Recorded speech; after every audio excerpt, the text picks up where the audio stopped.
Buenas tardes. Bienvenidos al pabellón Mies van der Rohe, al reconstruido pabellón Mies van der Rohe de 1986, en el mismo lugar y con materiales procedentes de las mismas canteras que el original de 1929. En el mismo emplazamiento, esto fue muy importante porque así podéis seguir teniendo el contexto de los edificios que nos rodean, del paisaje, de la luz del Mediterráneo, que era la misma, de la vegetación, que no era muy distinta.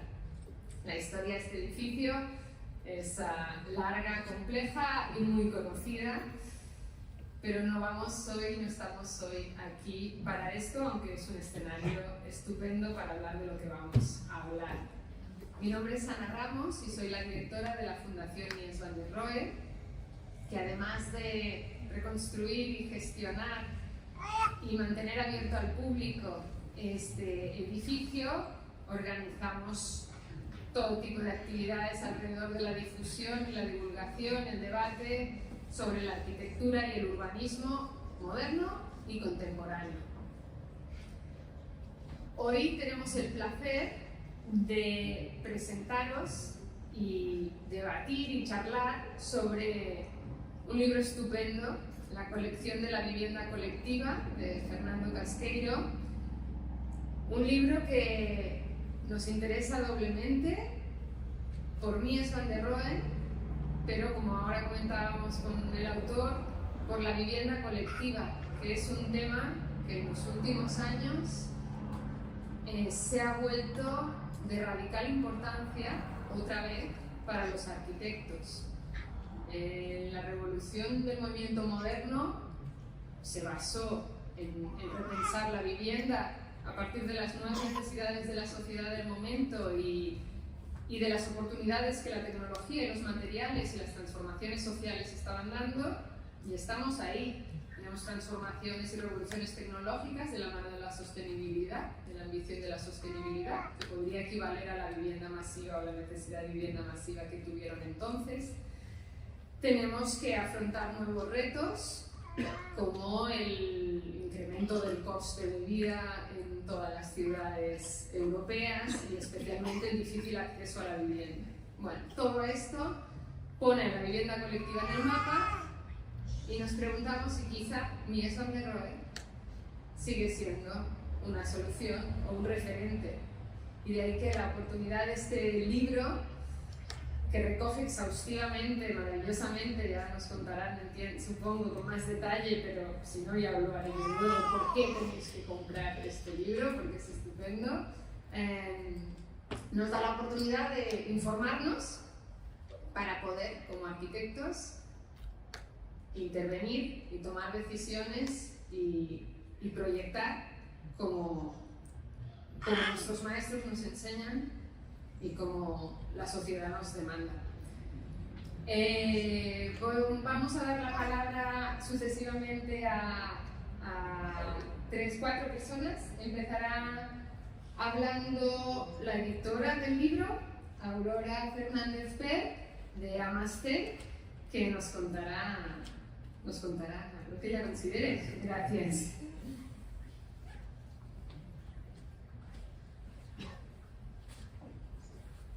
Bueno, gracias Ana y gracias a la Fundación por esta oportunidad, porque no habría un sitio mejor elegido para presentar esta obra. Y gracias a todos los que habéis venido, especialmente a los jóvenes, que me parece que es lo mejor que tenemos ahora en el mundo de la arquitectura y en nuestro futuro. Para hablar de vivienda, nosotros en Amaste ya tenemos un poco de trayectoria. Llevamos 30 años en la editorial y la vivienda colectiva. Cuando digo vivienda siempre me refiero a la vivienda colectiva.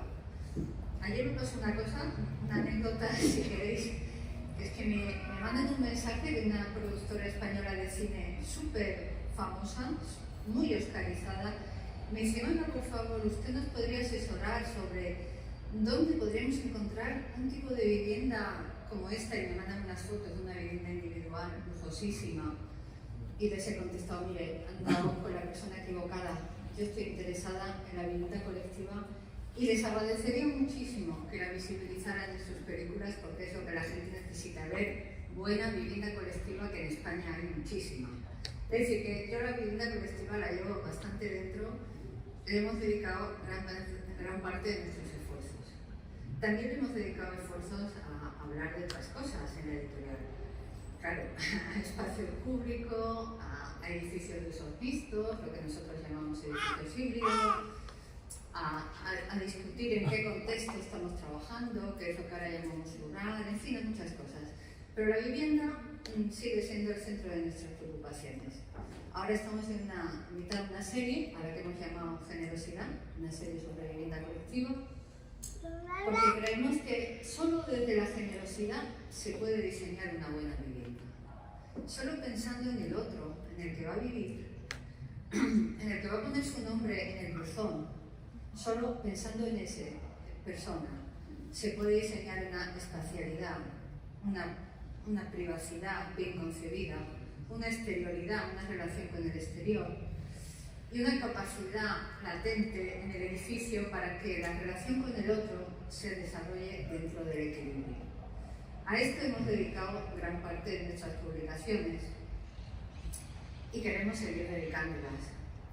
Normalmente publicamos vivienda reciente, pero también hemos vuelto muchas veces la vista atrás para trabajar con arquitectos no tan conocidos, no tan canónicos, pero que creemos que son muy inspiradores, como por ejemplo puede ser Fernand Touillon, que trabajó muchísimo en la vivienda colectiva asequible, gente que a vosotros, los jóvenes, igual no os suena, pero que cuando veáis sus obras, seguramente nosotros hicimos el libro este de 10 historias en el que contábamos cómo se puede hacer una vivienda para la gente de los años 60, para la población que llegaba a las ciudades, cómo se la podía coger de manera con cierta empatía, ¿no?, para su situación. En fin, estos arquitectos a nosotros nos han parecido siempre muy significativos y muy relevantes también hoy.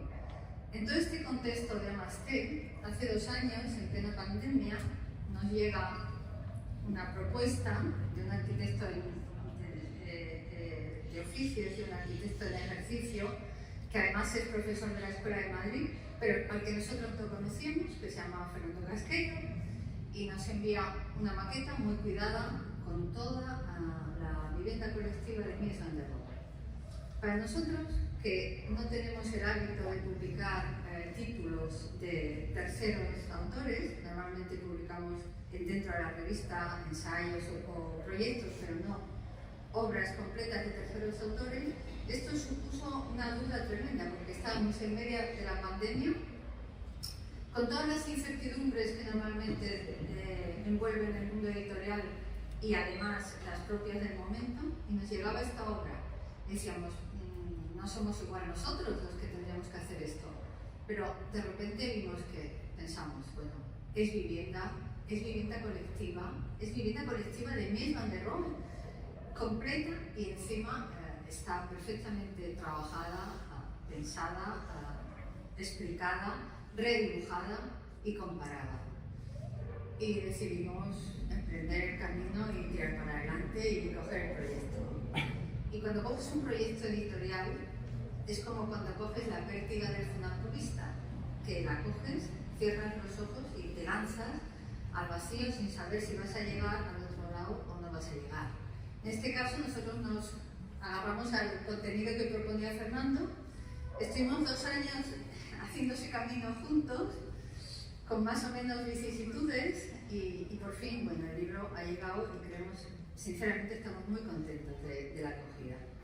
Hicimos una obra bastante modesta, es una obra sin aditivos, como digo yo, en blanco y negro, en la que lo que domina es la escala de los planos, la escala en que se presentan, la escala en que se comparan, lo gobierna todo, gobierna el formato del libro, gobierna las páginas, y la escala es algo que para los que trabajamos en Amasté es el segundo mandamiento, publicar con escala. El primer mandamiento, esto también lo digo para los jóvenes, es visitar los edificios. No se puede decir que se ha visto algo que no se ha visitado, si solo lo has visto en fotos. Y la escala es el segundo. Si no publicas con escala, si la ignoras o la finges o simplemente no sé, no la pones, estás faltando a la confianza del lector. Porque la escala en arquitectura es la clave de muchas de las decisiones que se toman. Entonces, en ese sentido, esta publicación es modesta, pero está gobernada por la escala. Y luego está, además de los planos, hay un texto, que es el texto que ha escrito Fernando, que Javier Mozas y yo, que somos las personas que hemos estado al cuidado de la edición, pues nos sorprendió mucho, porque uno está esperando una loa, una admiración rendida cuando se habla de Mies.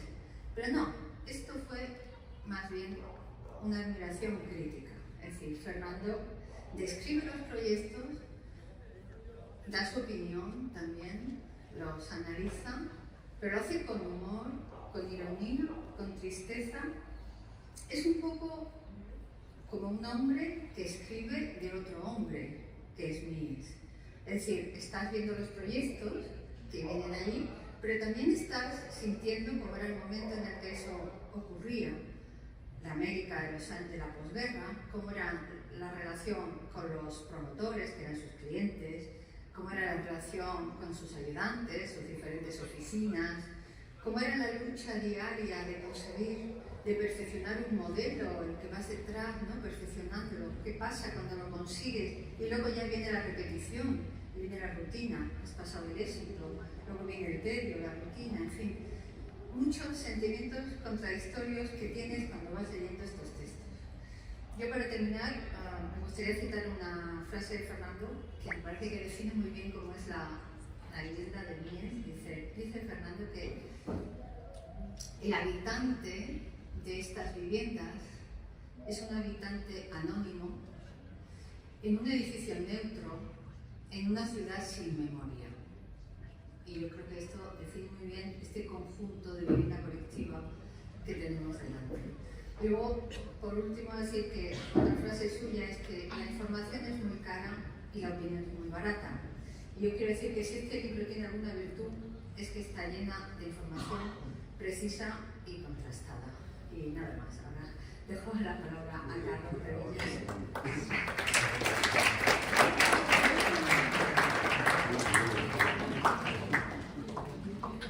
Buenas tardes a todos. Muchas gracias a la Fundación por organizar este evento en semejante escenario como Colofungina en todos estos años de investigación. Yo quería hablar de lo que ha supuesto para nosotros esta investigación en la que ha derivado esta publicación. Una investigación en la que nos adentramos allá por marzo de 2015, hace ya 8 años, siendo yo todavía estudiante, junto con Fernando y los otros 2 colaboradores que no han podido venir hoy, Nicolai Ilkov y Luis Miguel Sanz, los cuales ninguno de nosotros habíamos participado tan activamente en una investigación de este calibre, tan ambiciosa en su enunciado y desconocida en su fondo. La mayoría de nosotros conocemos las obras emblemáticas de Mies, desde este mismo pabellón que revolucionó la arquitectura hace ya casi un siglo, pasando por la Casa Farnsworth, la Casa Tuvenda, todos sus edificios de oficinas o culturales, tanto en Estados Unidos como en Canadá. Pero el propósito de este libro era recopilar absolutamente todas las obras construidas y no construidas de vivienda colectiva que hubieran tenido suficiente desarrollo en la oficina de Mies como para poder esbozar de una forma fehaciente al menos una propuesta de planta tipo o una planta de implantación. La primera y buena recomendación de Fernando para ir adentrándonos en el mundo de Mies van der Rohe fue leer la biografía que escribió Franz Schulze, de la cual recomiendo bastante, mucho más ilustrativa que el autor. Vale, pero sin querer, más ilustrativa decía que la autobiografía que publicó el propio Mies junto con Bernard Glaser. Esto sirvió de buena base para comenzar esta especie de actividad detectivesca que es la investigación, familiarizándonos con el personaje, sus circunstancias personales, con el contexto histórico que definitivamente iba a marcar su arquitectura. Estudiar a Mies implica aproximarse a una cantidad ingente de bibliografía dedicada a su obra. Sin embargo, uno pronto se da cuenta de que gran parte de la bibliografía se centra en descripciones someras de su obra más emblemática, donde prima la fotografía en gran formato, junto con plantas de escaso tamaño que dificultan un estudio detallado. Esto implica también que no podamos acercarnos al completo a su obra, ya que siempre nos viene filtrada. Un aspecto de esta investigación que queríamos conseguir, que hemos conseguido yo creo, es alcanzar el mismo nivel de detalle y dedicar el mismo esfuerzo de investigación a todas y cada una de las obras que fuéramos capaces de documentar. Pues bien, siendo uno de los arquitectos más conocidos del siglo XX, su obra de vivienda colectiva reconocible no es tan extensa. Quizás sus dos proyectos en Lakeshore Drive, en Chicago, o el Promontory, la Weissenhof en Stuttgart, desde su primera etapa europea, son los más conocidos. Pero la lista no suele ser mucho más larga cuando preguntas a otros arquitectos.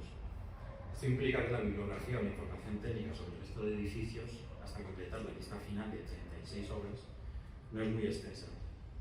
Afortunadamente, gran parte de los archivos de la oficina de Mies fueron recopilados de mano de Schulze, anteriormente mencionado, en los llamados archivos de Garland. Este conjunto de volúmenes recopila de forma extensa planos y esquemas escaneados producidos en su estudio. Sin embargo, mucha de esta información viene en forma bruta. Y era nuestra labor ordenar y discernir cada edificio de vivienda colectiva hallada en la misma y la versión más avanzada de cada uno de ellos, sobre todo en los no construidos. Fueron muchas horas en la escuela de arquitectura, en el archivo, consultando los diferentes edificios a medida que nos enfrentábamos a entenderlos uno a uno y tratar de descifrar cosas tan banales como la cota que aparecía en los planos. Desde luego que la resolución de los planos que aparecen, visto desde 2023, es bastante mejor.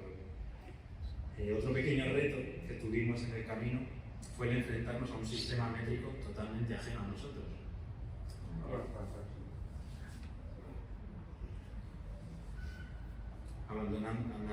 Abandonamos rápidamente ya en el tercer edificio de la colección los metros y los centímetros para pasar a hablar constantemente de pies y pulgadas.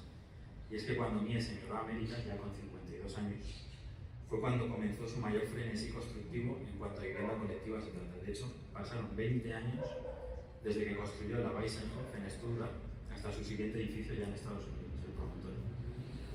Por lo tanto, prácticamente la totalidad de los edificios que se encuentran en el libro fueron construidos en América. Hecho muy relevante en el desarrollo de su planta tipo, por la configuración urbana de las ciudades estadounidenses comparado con las europeas, con espacios urbanos mucho más amplios, el dominio absoluto del vehículo y la aplicación de nuevas soluciones técnicas. De hecho, en el libro se incluye en la parte final un anejo detallando y explicando cada uno de los avances técnicos que fueron incluyéndose en las viviendas desde finales del siglo XIX, que fue cuando nació Mies, hasta los años 60. Desde algo tan cotidiano para nosotros como puede ser el hormigón armado con los ascensores, que los primeros proyectos europeos nos incluían, hasta los nuevos vidrios laminados, los tubos fluorescentes, pasando por los cambios en los usos de la vivienda, como la inclusión del televisor, teléfono, aire acondicionado, el acceso a las viviendas desde el vehículo. Nuestra labor, como decía, fue redibujar todos estos edificios que ya conocíamos entre los tres colaboradores, racionalizando cada una de las medidas que introducíamos en el dibujo y haciendo no pocas reuniones con Fernando para decidir si la luz entre ejes de pilar en un proyecto eran 20, 21 o 22 pies. Verdaderamente el estudio de cada edificio era muy profundo, llegando a descubrir nuevos elementos en cada revisión que hacíamos de cada uno de ellos. A la vez, continuábamos por un lado explorando la bibliografía. Nicolai, uno de los colaboradores, resumió brillantemente en un esquemático diagrama que se encuentra en la parte inicial del libro, qué nos aportaba cada uno de los principales libros consultados, si eran planos de vivienda, planos de situación, secciones, alzados, solo fotografías.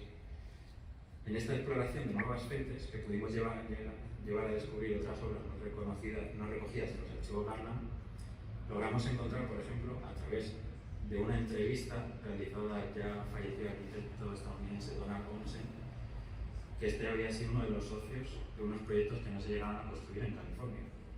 Y a través de un libro monográfico sobre este arquitecto, para nosotros totalmente desconocido, conseguimos localizar, documentar y redibujar hasta 3 proyectos. También, por ejemplo, para los proyectos que desarrolló en la etapa final en Montreal, donde se ve ya cierta decadencia de la arquitectura de la oficina, pudimos encontrar en los archivos guardados en el Canadian Center for Architecture los planos necesarios para su estudio detallado. Para esto hubo que contratar a una persona que fuese allí, que nos consiguiese escanear los planos necesarios y nosotros cruzar los dedos porque nos fuera útil esa información. Y finalmente fue. Otra de las fuentes relevantes, pero mucho más accesible, fueron los archivos del MoMA, que también tiene una amplia colección de documentos escaneados de la oficina de Mies. Y aunque no es un tema de este libro, es muy recomendable la colección que tiene el MoMA de fotomontajes de proyectos de Mies. Pues a alguno de ustedes os interesa, Tan acostumbrados que estamos a las imágenes hiperrealistas, es muy bonito como incluso en los fotomontajes aplicaba el famoso lexismo para explicar los espacios. Otra forma de fotomontaje utilizada por la oficina y que también hemos documentado en el libro, sobre todo en los proyectos no construidos, es la fotografía trucada de maquetas. Esta fuente ha sido clave para entender la volumetría de los proyectos no construidos de los que teníamos poca información en la versión capaces de encontrar estas fotos originales de las maquetas. Eran maquetas grandes, de escala 100, 50, que eran utilizadas no solo para la muestra del cliente, sino para en estudios fotográficos simular lo que para nosotros sería un renderizado. Podemos encontrar estas maquetas en el Foster City, en el Berkeley de Indianapolis, o en el desarrollo urbano de Berkeley o en San Francisco. La fotografía de la obra de Mies nos conduce a otro descubrimiento bonito de esta investigación, que acompañó a Mies en la mayor parte de su carrera americana. Se trata del estudio de fotografía Headlich-Blessing, fundado por Ken Headlich y Henry Blessing, que fueron los fotógrafos oficiales de Mies en casi todos sus proyectos realizados y no realizados. Esto nos llevó a la revisión completa del archivo de fotografía de la obra de Mies realizada por este estudio, ya que una de nuestras intenciones es que queríamos que las fotos que acompañaran al libro fueran lo más próximas posibles al momento de su construcción. Los desarrollos urbanos posteriores muchas veces desvirtúan la idea original del arquitecto, incluso muchas veces el entorno ha cambiado radicalmente. Fue solo esos momentos especiales en una investigación, la cantidad de fotos interesantes, incluso de fotos de obra, con un nivel de detalle asombroso en algunos momentos, que podría convertirse en otra publicación en sí mismo, ya que pudimos llegar a ver fotografías del proceso de colocación de la carpintería en fachada de algunos de los edificios. Aunque antes de hablar de los dibujos, quiero volver a ello. Como he comentado previamente, nuestra ambición era la de dedicar el mismo esfuerzo de estudio y redibujo a todas las obras, no solo aquellas que nosotros individualmente considerásemos más importantes. Nuestra intención es que el lector pudiera ser crítico con la obra de Mies en igualdad de condiciones, mediante códigos gráficos neutros y donde el edificio estudiado es el protagonista, sin ruidos que puedan distorsionar su lectura. De cada proyecto hemos tenido acceso a distintas versiones del mismo o fases de desarrollo y siempre hemos dibujado la versión finalmente construida o aquella del proceso de investigación en los proyectos no construidos hemos considerado que ha sido la última o la más desarrollada por la oficina. En todos ellos hemos elegido el mismo carrusel de escalas del que hablaba Aurora, desde una primera escala urbana, otra de implantación en el entorno, seguido de una ampliación a la planta tipo y a uno de los apartamentos. Adicionalmente, también cuando hemos considerado que era necesario para explicar la morfología del edificio, hemos añadido accesos y secciones. Todo este proceso iba acompañado de la mano y de forma inseparable de la primera maquetación de lo que podría ser la publicación. Un trabajo arduo, sobre todo porque ninguno de nosotros era ni somos editores, y a base de autoaprendizaje pudimos tener sucesiones versiones de la maqueta a medida que se iba puliendo el material disponible. En todos los edificios el proceso de lectura es el mismo. Junto con unos datos iniciales de ubicación y fecha de elaboración del proyecto, añadimos unos datos asépticos, científicos, diría, que fueron extraídos de cada uno de los edificios por Nicolai, que luego sirvieron para en la parte final del libro realizar un estudio estadístico sobre densidades, superficies, edificabilidades, etc. Después de esto, cada proyecto cuenta con un cuidadoso estudio redactado por Fernando, seguido de los planos en 5 escalas diferentes. Y como digo, en todos los proyectos se repite este mismo proceso. Al final del libro hemos realizado unos mapas que consideramos sumamente interesantes, a modo de resumen comparativo de los proyectos, donde se puede ver en un mismo vistazo las diferentes configuraciones de implantación en parcela, planta tipo, apartamento tipo. Es impresionante ver en esta comparación, por ejemplo, la diferencia entre el edificio colonial de 140 metros de longitud con los primeros edificios europeos, en una escala mucho menor. Con todo esto completamos nuestra maqueta, que afortunadamente por valor ese tipo de arrastre lo cogieron o mejoraron sustancialmente, consiguiendo esta gran publicación. Bueno, ya acabo, pero no me extendí demasiado, simplemente animaros a todos los estudiantes que estáis aquí a adentraros a la investigación. A veces nos costaba mucho ver la luz al final, pero lo que realmente disfrutamos fue el camino de descubrir.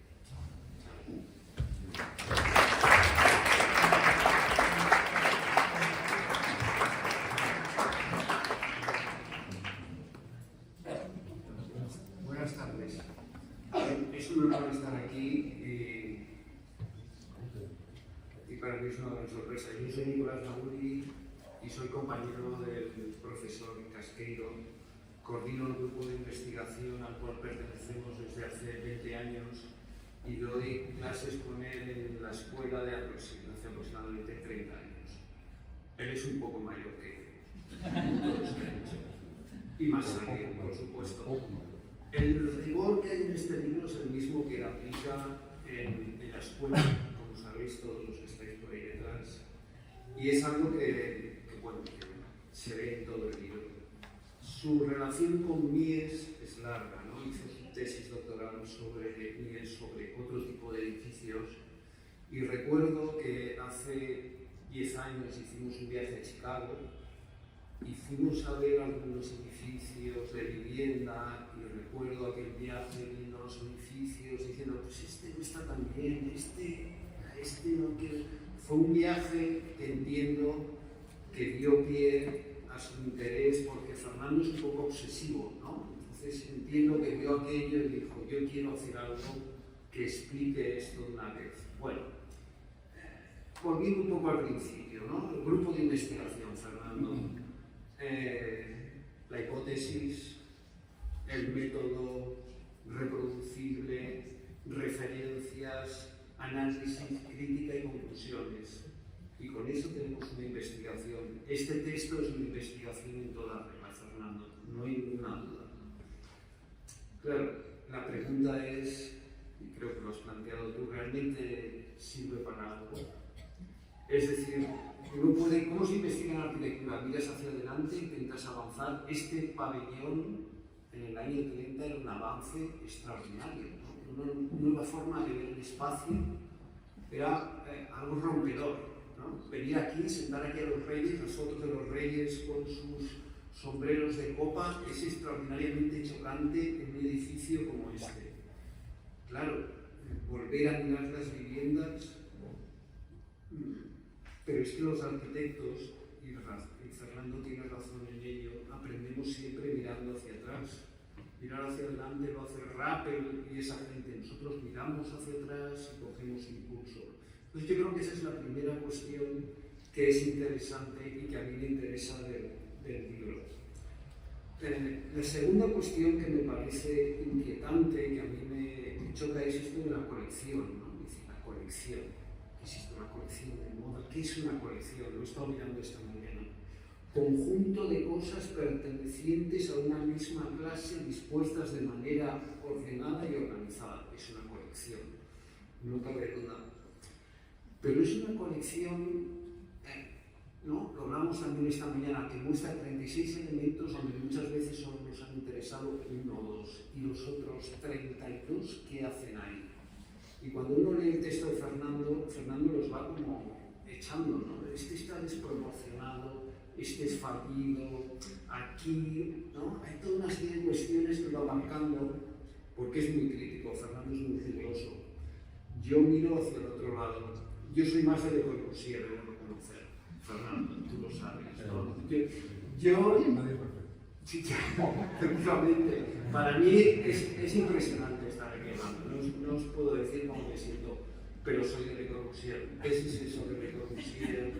Y yo a mí siempre lo he visto un poco de lejos, ¿no? Un tipo frío, simple, menos es más. Yo siempre he pensado lo contrario, de cuanto más mejor, ¿no? Pero en esos proyectos que nos va enseñando está la desproporción, está lo fallido. Hay un proyecto con balcones que yo le veía, Fernando, mira, hizo uno con balcones. Y Fernando decía, eso no vale. Y decía, a mí este es el que me interesa, ¿no? Y creo que en ese texto se pueden encontrar esas desviaciones que quizás en un mundo más contemporáneo son muy interesantes. Fernando, a mí me interesa.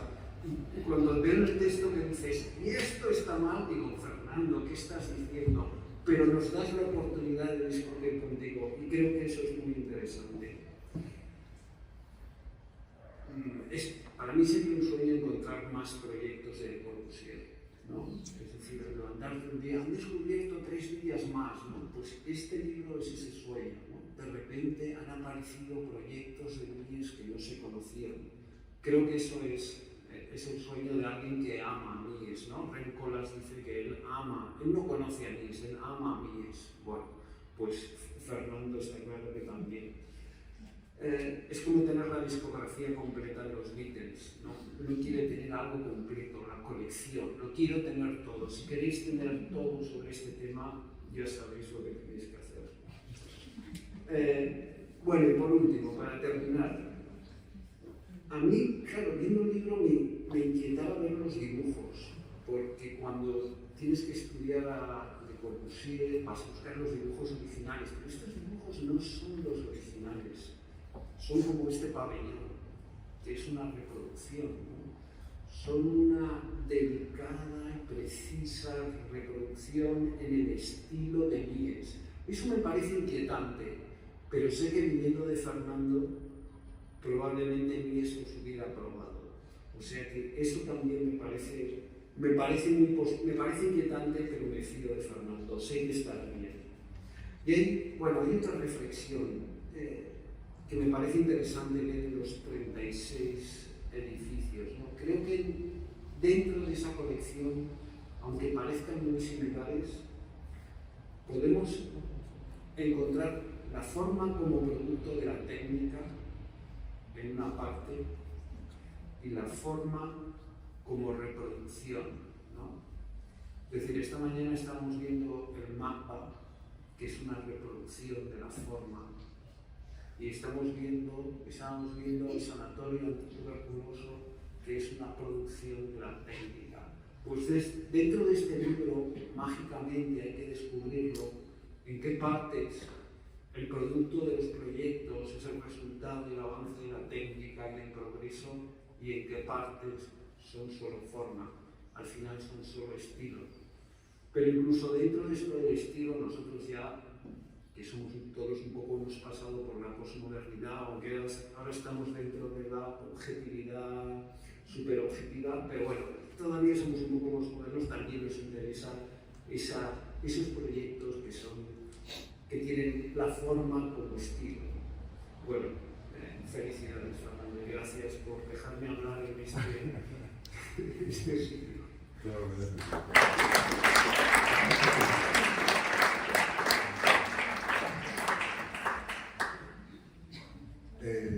Sí, Nicolás está encantado. Yo no sé cómo explicaros como la clase de emoción de venir por la poquita, una vez, pero esta vez como usuario directo, hablando directamente con el maestro. Un momento verdaderamente feliz, poder acabar el trabajo, acabar la investigación y venir a presentarlo hoy. Antes de contar la tontería que quería contaros, quería hacerles la suerte que me ha acompañado durante este largo tiempo, que ha sido el de la hora del libro. Lo primero es una buena edad por los grandes hablar. Unos editores con criterio. Yo soy realmente cándido y he descubierto estos últimos 3 años que los editores en general no tienen criterio, ¿no? Que la gente edita pagando para editar sus libros y que los editores, muchas editoriales, publican sencillamente porque hay alguien que les paga a ellos para editar. Entonces me quedé absolutamente asombrado, perplejo, decepcionado del mundo editorial y que de repente aparezcan editores con criterio, que son capaces de seleccionar con rigor implacable lo que publican y lo que no, que es el caso de Aurora y Javier en Amasé. Para mí es una felicidad y sé que es una suerte haberlos encontrado, lo sé. Así que muchísimas gracias por vuestra constancia en mantener una línea editorial y además por formar y por ir depurando nuestro criterio editorial. Me parece que es una bendición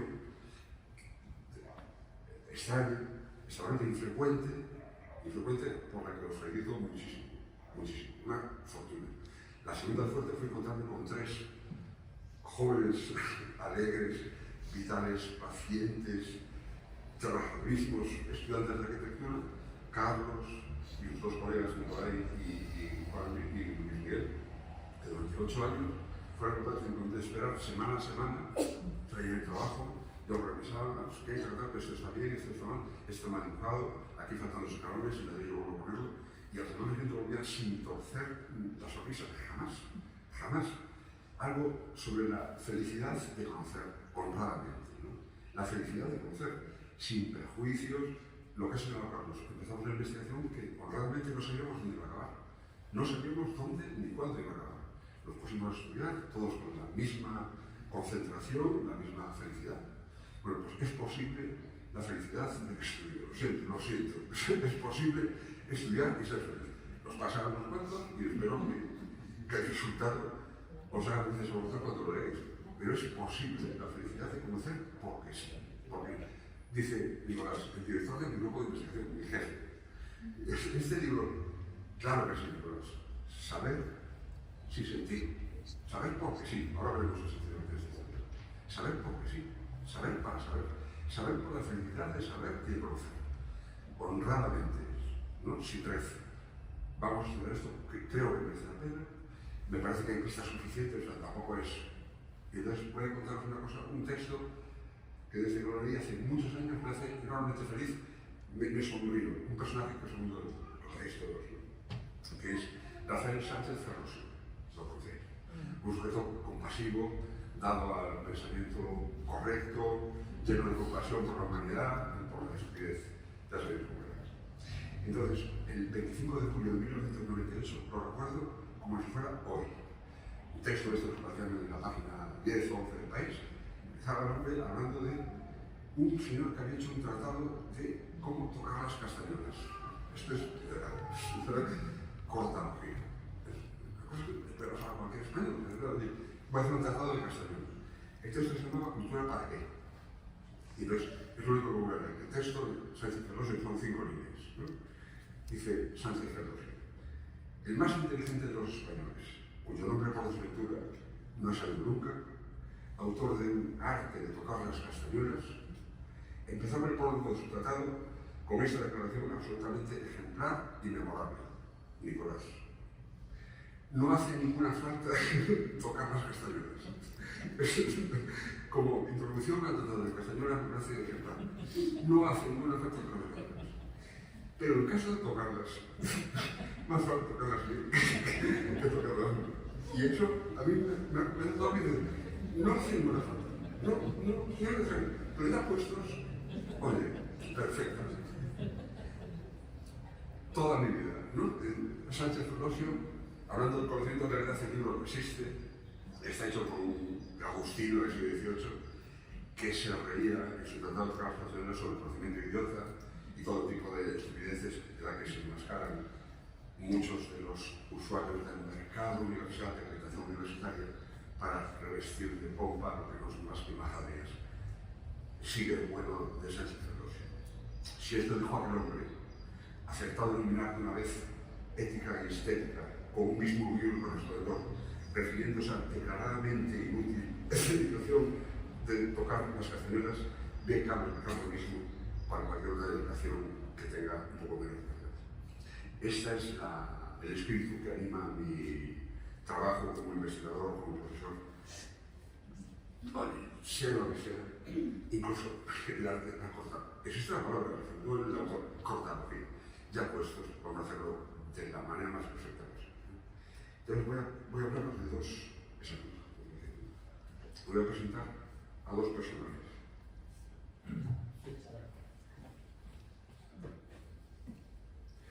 Este señor se llama, es un muchacho brasileño,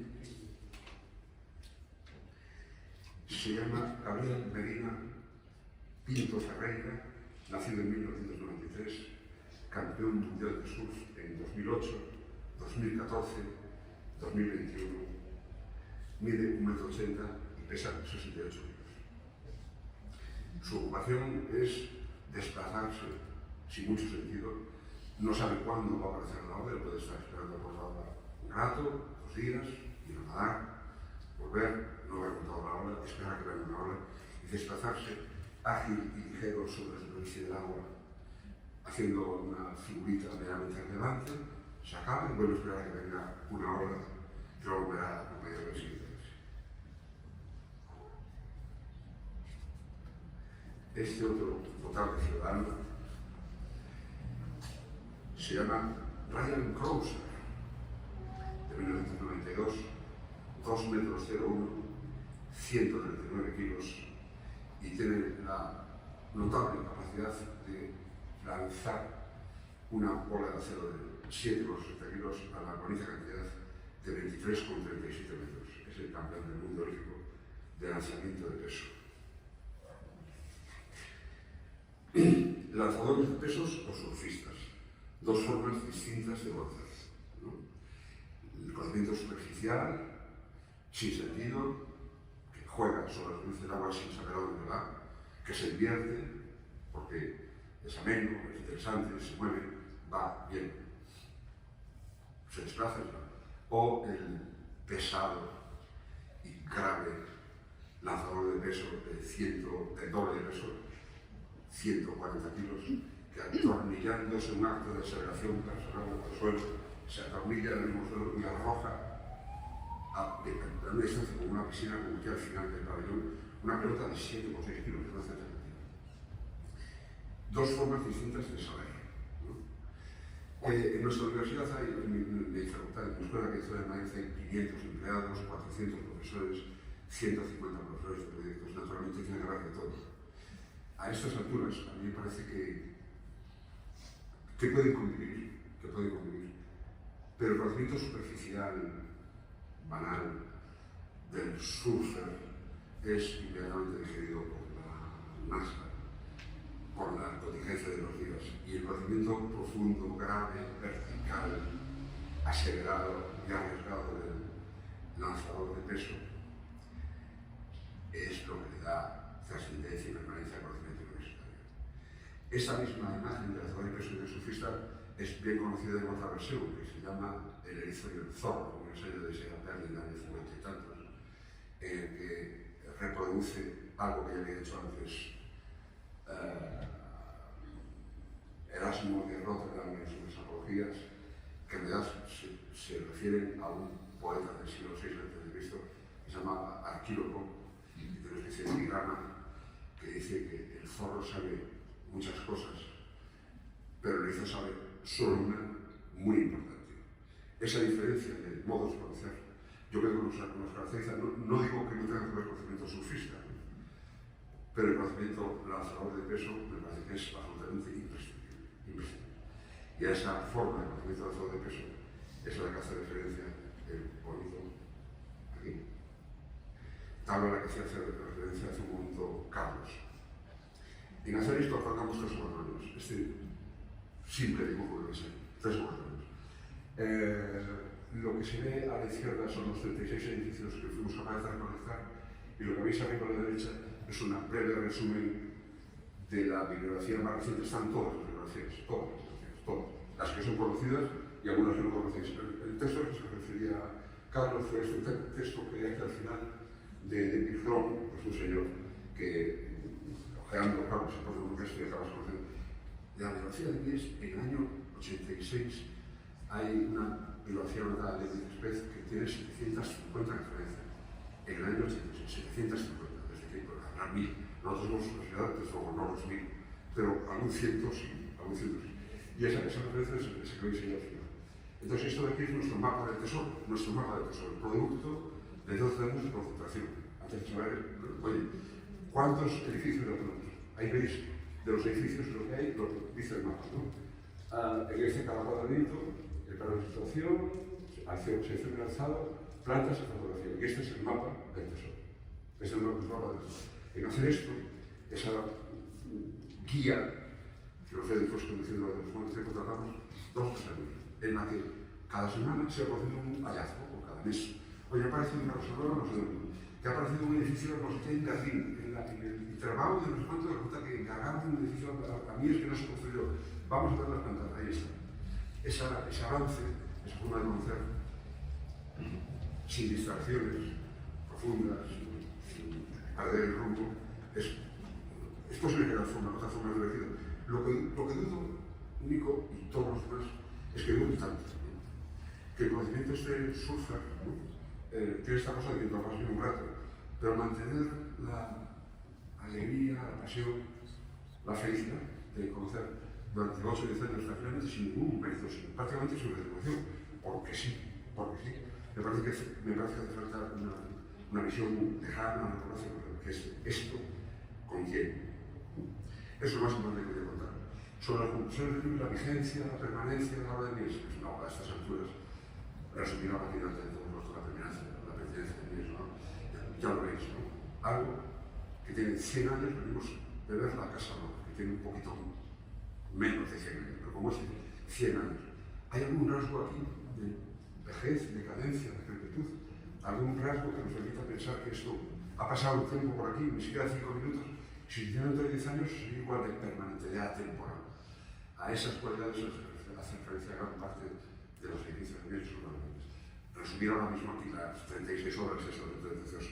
A mí pensaba, bueno, si tuviera que resumir en 4 o 5 cosas significativas, a mí me resultó muy sorprendente el que hiciera 2 edificios contradictorios simultáneamente. El que hace en Berlín, que se llama Friedrichstraße, y el que hace en el Weisshof. El que es conocido es el Weisshof, pero simultáneamente el edificio de Weisshof, con acero, grandes ventanales, luces estrechas, los que uso, está en Berlín, es decir, con muros de carga en fachada, con tabiques, con cuartos cerrados con tabiques, con puertas, un edificio macizo, con ventanas pequeñas, simultáneamente, acerca de cómo funciona la forma de un arquitecto y cómo el conocimiento superficial lo elimina, y lo bueno que tiene el conocimiento profundo, Nico, y todos los demás, es que te permite formarte tu propia opinión, que no hay dioses, que hay el progreso constante mantenido durante el tiempo, que hay la honradez de querer buscar, de hacer buenas preguntas. A lo mejor algunas respuestas no son permanentes, no son pertinentes, o no están bien dadas, pero las preguntas sí están bien hechas. Y se ve durante el tiempo, por eso en algún momento me han comentado estos días de ver para una revista actual, ¿cuál edificio? ¿Qué edificio te parece más relevante? A mí, ahora mismo, lo más relevante es la aventura de ese no tan joven arquitecto de 42 años que empieza a progresar y ese anciano arquitecto de 86 que se va a morir, toda la vida pensando en lo mismo. Entonces, lo bueno que tiene estudiando es que también te va a verlo entero de una sola vez. Sin tiempo, comprendes cómo se han desarrollado las cosas, cómo se aprende de un proyecto para el siguiente, cómo tomar buenas decisiones permite mejorar los proyectos, cómo tomar malas decisiones en el estudio, cómo separarlo, cómo que se tomara un cliente relevante, es un dato significativo. Cómo cada respuesta que se da es una pregunta de un cliente inteligente. Me han dicho muchas veces arquitectos que respeto que una parte muy importante, muy significativa de un buen proyecto es un buen cliente, es un buen cliente. Lo decía Gabriel Ruiz Cabrera, que había dicho poder, ¿no? Que para que haya un buen proyecto tiene que haber 2 cosas, un cliente inteligente y un buen arquitecto. Y remataba Gabriel, el arquitecto no hace ninguna falta que sea inteligente. Con que sea buen arquitecto es suficiente. Bueno, pues de eso se trata. Y eso es lo que se ve a lo largo de los 22 edificios, de los 36 edificios sobre la felicidad, la valentía de poder plantearnos las preguntas y no perderse en el camino de encontrar respuestas adecuadas, a veces equivocadas, y el recorrer, cuando lo has estudiado en un solo segundo, toda la vida de ese hombre, porque casi 80 años, 83 años, 40 años de educación de vida, de una sola mirada. A nosotros eso nos hizo, insisto, muy felices, muy felices. La parte más complicada fue la de encontrar el editor, eso es verdad, pero el rato de trabajar con eso, pues lo que esperamos es que todos nosotros, los que deseáis acompañarnos, tengáis una parte de esa felicidad, si es posible, al recorrer las páginas, los planos, las palabras y los laboriosamente elaborados cálculos, laboriosamente, que componen el tejido que es el libro. ¿Vale? Pues nada más. Ya está.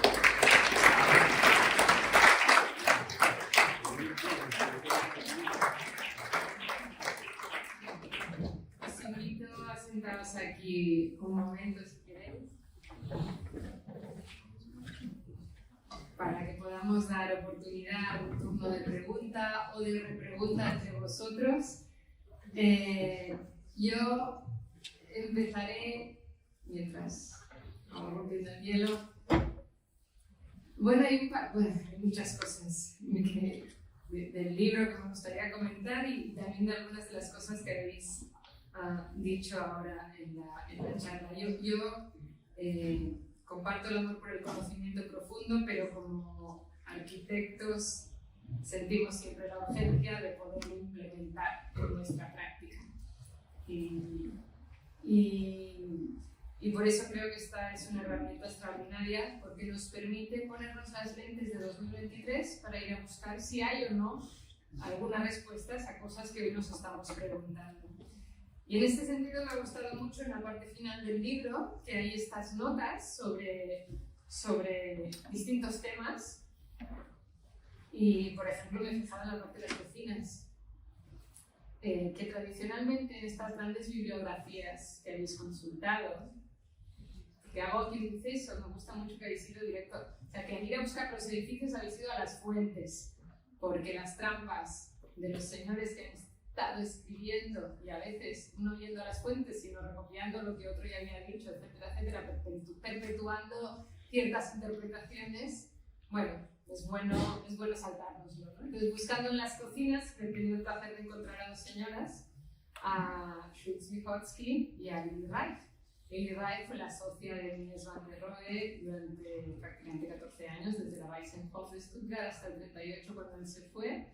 Juntos proyectaron todos los espacios expositivos de Alemania, en todos los miles de metros cuadrados que tenía Alemania en la exposición del 29, y juntos también trabajaron en este proyecto en el que ahora estamos. Y de ella y de Schultz-Michotsky antes está referencia a las cocinas, ¿no? Y luego cómo sigue evolucionando los espacios. Claro, al ser proyectos americanos, y ya lo habéis dicho, las tipologías, dado el urbanismo americano, las tipologías también son distintas. Pero en esta disyuntiva de espacios vividos, espacios vividores, ¿cuánto nos podemos quedar de estos proyectos de vivienda colectiva de Mies? ¿Cuánto podemos traducir a lo que necesitamos hoy? Así, en corto, si puede ser. Vamos a ver, desde que el año 2010 se aprobó la Directiva Europea para la reducción de gasto energético y de eficiencia de consumo nulo, la rutina, el lugar común, la obligación de la doble ventilación en las viviendas ha quedado liquidada. Da igual que hagas viviendas con doble habitación, ahora mismo se hace un ensayo que se llama Blauer Door, meten presión a una vivienda y como tenga la más mínima pérdida, el edificio no puede pasar. Y es obligatorio poner ventilación mecánica con recuperación de calor. Es decir, da igual que tengas ventilación forzada, ¿no?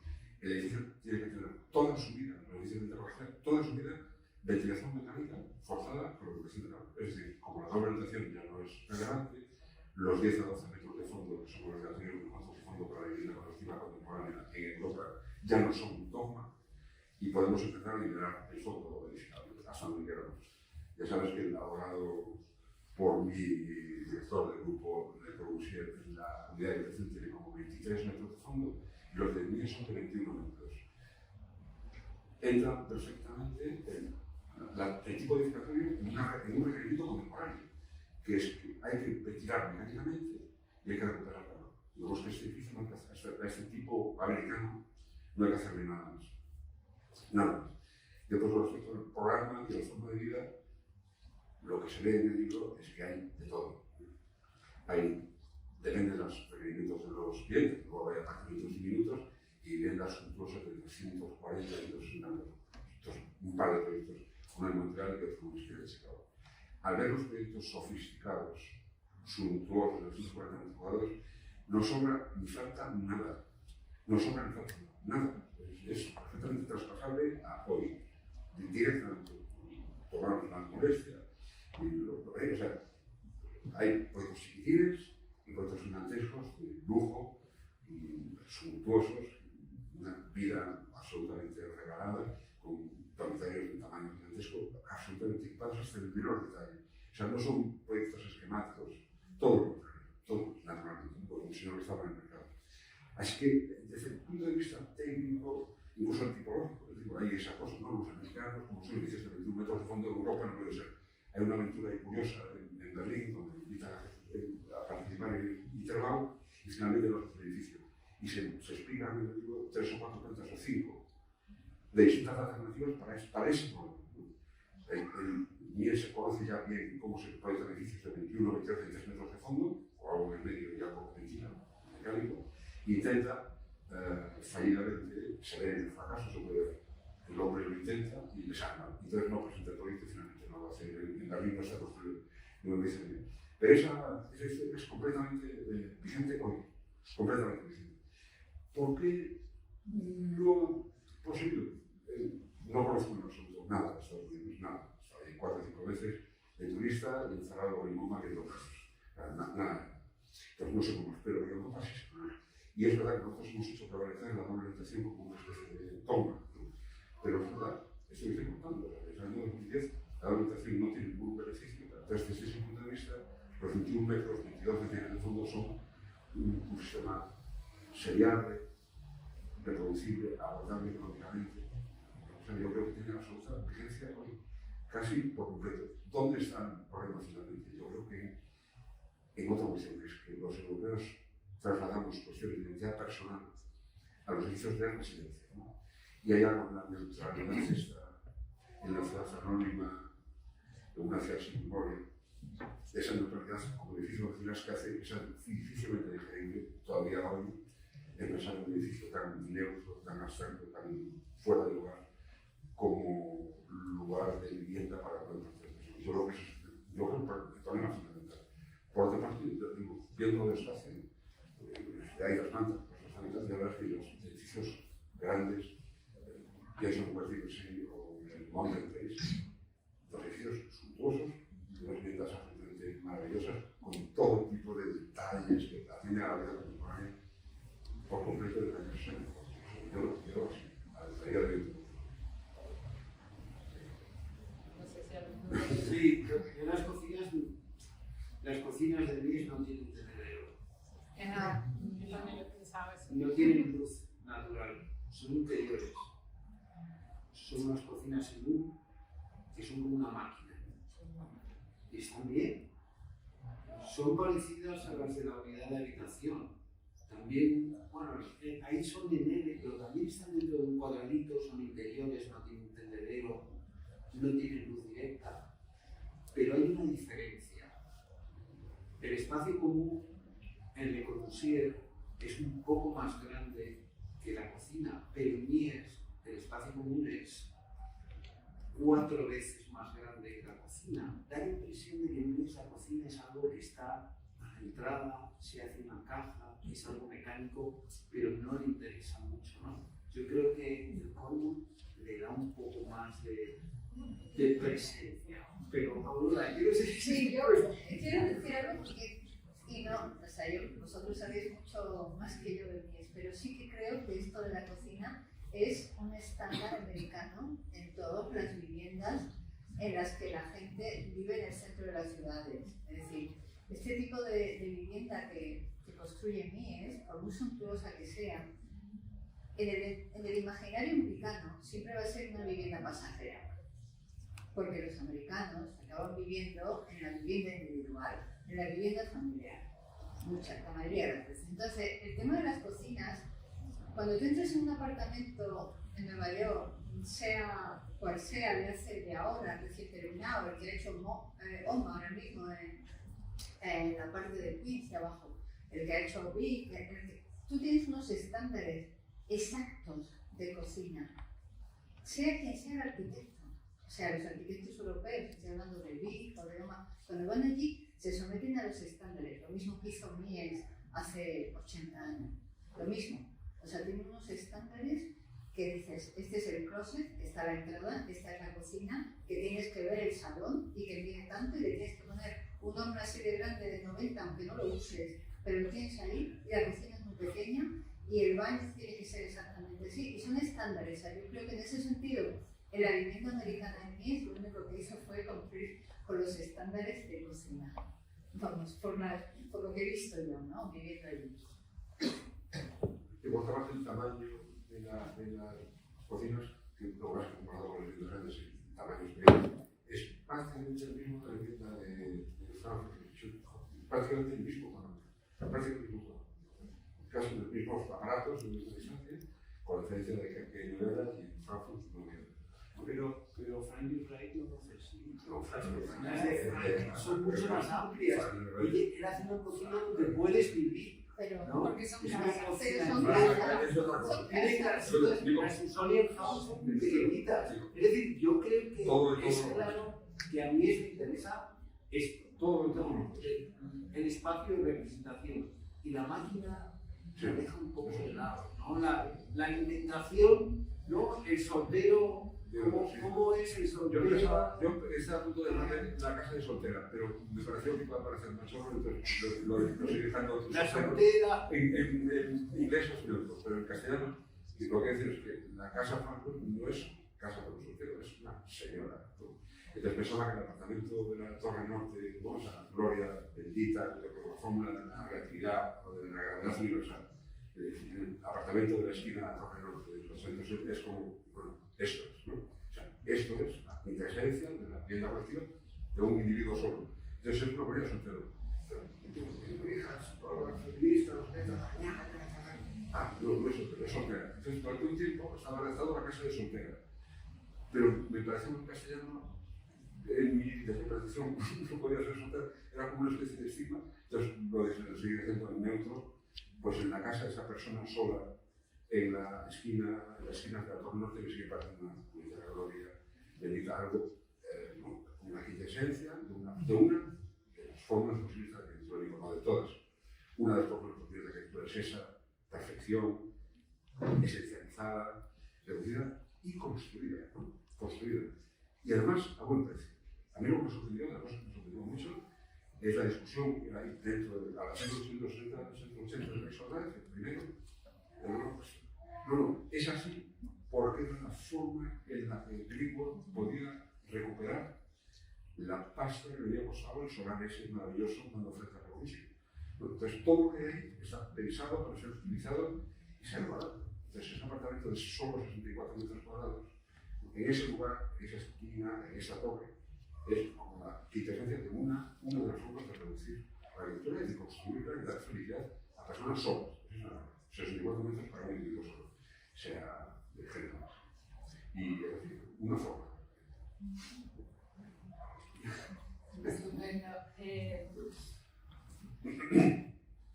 Me encanta porque ahora podríamos hablar del tendedero y volveríamos a repetir la discusión y diríamos que en Estados Unidos es que lavan la ropa en el basement y no sé qué, no sé cuántos, pero los arquitectos también estamos aquí para cambiar el sistema y cambiar los estándares, con lo cual es muy bueno tener la reflexión profunda, el conocimiento profundo para tener herramientas para llevar la contraria a tus clientes si te atreves. Voy a lanzaros una última pregunta a los cuatro, a ti Nicolás, si quieres te eximo. La pregunta es, ¿con qué edificios quedáis de los 36? Lo siento, la tengo que hacer. Quiero un favorito de cada uno.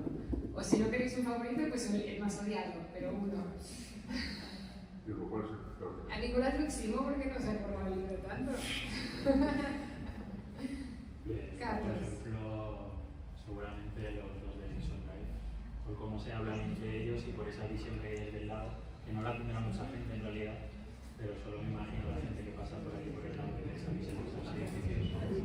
Y además que fueron uno de los primeros como más disruptores que marcaron luego una tendencia en su obra. Pues para mí eso es un... ¿Aurora? No, a mí lo que me gusta es tener la colección.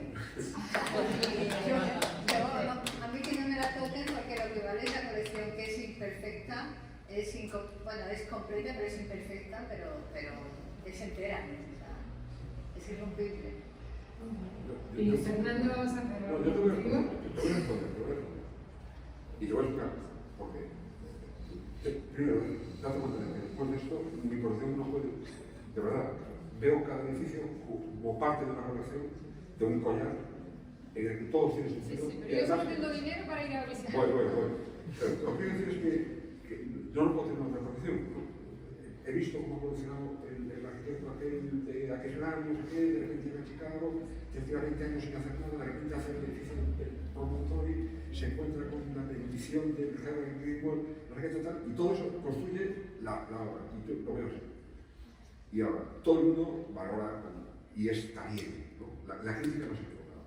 El 860-880 es un edificio magistral, soberbio, luminoso. Hoy estuvimos hace 10 años y seguía siendo completamente resplandeciente, ¿no? 7 metros en el arte de abajo, todos los vidrios translúcidos, todos los edificios de la zona, iluminando todo el suelo regalado a la ciudad de Chicago.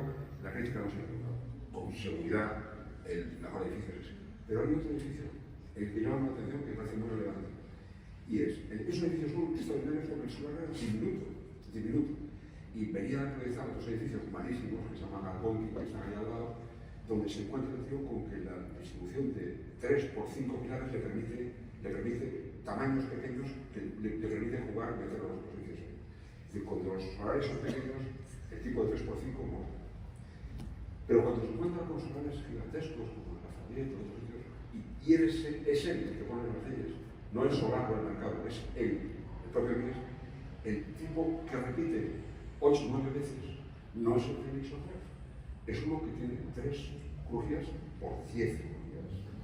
Es el que está al lado y el mejor edificio soberbio, asombroso, que yo he podido conocer estudiando esto, es el que llamamos Pavilion del Lafayette Park en Detroit. Con unos vidrios, viviendas protegidas, con unos vidrios que miden de cada casa 3,80 por 1,80.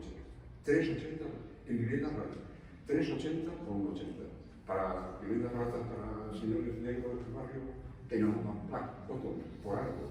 Pues en el Black Bottom el maestro les dice, ahora yo os voy a hacer un edificio que es eso. Lafayette para mí es una sorpresa. Aparte de eso, la crítica no se equivoca y sin duda el hecho de es asombroso. Pues estupendo. Gente, ya sabéis. Lafayette Park, de vuestro próximo. Muchas gracias a todos.